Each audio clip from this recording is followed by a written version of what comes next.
Hello and welcome to Science Talk. I am your host, Jim Massa. I wish to share with you some very interesting finds that came out of geology and paleontology. The first I wish to share with you is quite exciting in my view. It's the discovery of what's called an eighth continent. It's sunken and they're calling it Zealandia, which obviously involves New Zealand. Basically through a what's called the JOIDES resolution. JOIDES is basically a research program. They go around and drill for sediment cores throughout. And they were taking cores that were from about 8,200 feet below the surface. And it goes back about 70 million years of this ancient continent's history. So why do they think this is a continent? It's mostly submerged. It had sunk. Well, the crust that makes up Zealandia is much shallower than the surrounding oceanic crust. So that means instead of being really deep at the ocean's bottom, it's shallower. Now you take for example Hawaii. Hawaii comes, those island chains come off really the top of mountains. They come right up from the seafloor. They basically 35,000 feet in height from the seafloor to the peaks that are above the waterline. Zealandia, there's actually sort of like a, for lack of a better way to express this, like a sunken plateau. So that's kind of interesting right there. Also, the rock itself is more of a continental rock versus oceanic crust. Oceanic crust tends to have a dense basaltic type rocks. The rocks coming from Zealandia are more continental, which means that they're less dense, and less dense rock tends to float on top of the more dense rock. And this is why typically when the plates are moving around, the continents will tend to ride up over any oceanic plates that are meeting, especially in the subduction zone. The oceanic plates tend to go under the continental plates or crust because of the more dense factor. And interestingly enough, there is a narrow strip of oceanic crust between Australia and Zealandia, which definitely suggests that these two land masses are separate. So those are some interesting clues. Also from the cores that they found, they found microscopic shells of organisms that live in warm, shallow seas, keyword shallow, and the spores and pollen from land plants. That to me is very good evidence that this was once landmass. Now, because this is found in the so-called or infamous Ring of Fire, the scientists are speculating that there was some subduction action at work that caused Zealandia to buckle, subside, and sink down. Because if we was just to say, well, the land was simply, covered by rising sea levels after the glaciation period, when the glaciers start melting and filling up the oceans again, that's not the case here. It's too deep down. It's more than, say, the 300 feet or so that sea levels were thought to have dropped when glaciation took place. So obviously there has to be another mechanism in place there. So I thought that was exciting to share with you. I'm going to turn my attention to some interesting finds from paleontology. The first one involves the discovery of an ichthyosaur. Now, an ichthyosaur is basically a creature, there's a group of them, that kind of look basically dolphin-like reptiles, is the best way to describe them. This ichthyosaur, along with some ammonites, was found in India, and that's what makes this interesting. Ichthyosaurs, of course, are known from many sites around the planet, but this is the first one ever found in India. It was approximately 18 feet in length, and it lived approximately 157 to 152 million years ago. What this allows is it gives paleontologists a better handle on the distribution of the ichthyosaurs worldwide. It tells us something more about their ecology. This particular ichthyosaur was buried along, as I mentioned before, ammonites, but also squid-like belemnites. And these were creatures that they're postulating were the likely staples of its diet. The creature had robust teeth, indicating that the teeth were used to grasp the prey, and then from there they would swallow it. So that's kind of an interesting find. The next one is comes from the Jurassic time frame, and it is basically that of a theropod.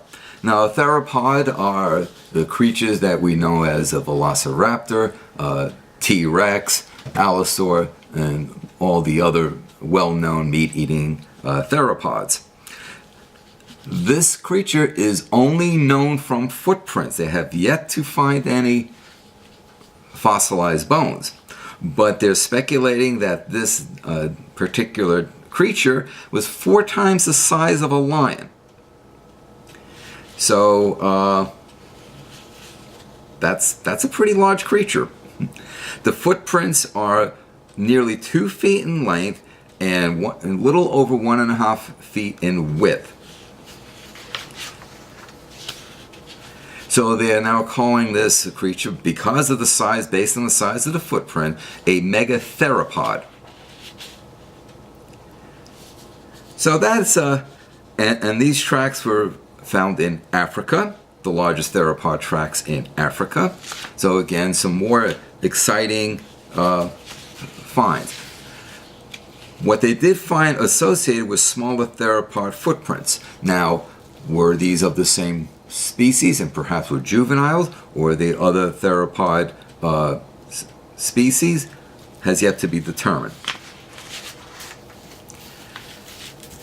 The last interesting update involving from the world of paleontology is a re-examination of the asteroid that did in the dinosaurs and allowed mammals to fill in the vacant niches and take over those niches and succeed. And that includes mammals that led eventually to us. The massive asteroid that came tumbling down, well, some researchers, and in a paper that has been published in Geophysical Research Letters, they did some remodeling of this asteroid and the impact it had upon striking the Earth's surface. And what they did was they looked at the spread of the gases that are contained within the asteroid and what that does. They also looked at the velocity at which the gases are released upon impact.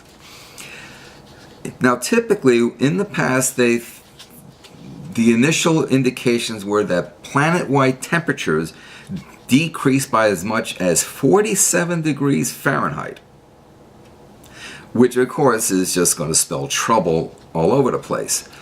Well, the new modeling that they have done here indicates that the worldwide planet, the temperatures might have plummeted by more than 47 degrees. So in essence, the effects could have been much, much worse, which of course then leads to total disruption of the ecosystem, Plants are not able to photosynthesize, and then of course the plants are not able to photosynthesize and grow. They die, the herbivores die, the carnivores die, etc. I want to turn my attention to some other, what I think are extremely exciting finds. The first one involves the discovery of a dinosaur that is so well preserved that it, quotes, looks like a statue. It's called a Boreolopelta, boreal, the prefix referring to a boreal region, and it's basically a creature that belongs to the Ankylosaur group of dinosaurs. Sometimes it's pronounced ankylosaur, but the ankylosaur. The ankylosaurs were the heavy-set, low-slung, very tank-like creatures. Some of them might have clubs or spikes on the end of the tail, which were used for defensive purposes.